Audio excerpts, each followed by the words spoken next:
So in this video, we're going to talk about different order types. Now, there are a few different ways that we can actually enter the market.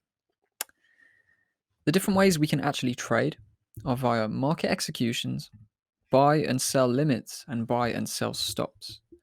So a market execution is where we actually manually execute a trade. It's where we physically click a buy or sell button to trigger a trade on a currency pair in real time.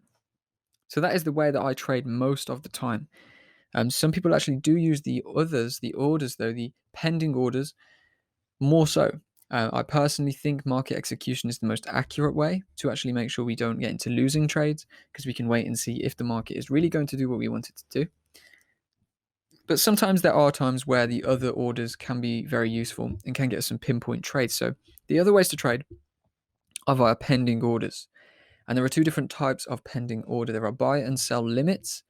This is a market order that we can set and forget, and price will trigger us into a trade when it bounces from a preset level.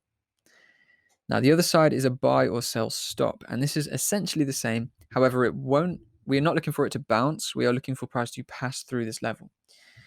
So some examples then, because it might be a little bit confusing right now. Here are some little graphics of that. So buy limits, when price comes down, we have an order set at this level, okay? And what we're looking for is for price to tap that level, which will trigger us into a buy trade, and then for price to continue back up. So we do this at levels where we expect the market to reverse.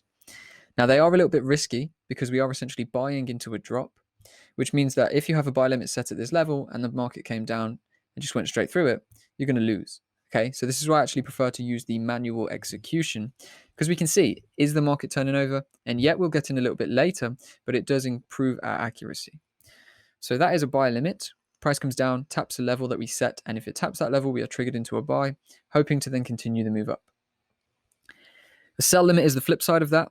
We set a sell limit at an area above price where we are looking for price to tap into before coming down. So if this happens, we're triggered in there and we profit from this price fall. However, the same risk stands where if price comes up and just goes straight through it, we'll be triggered into a sell trade and then we will lose.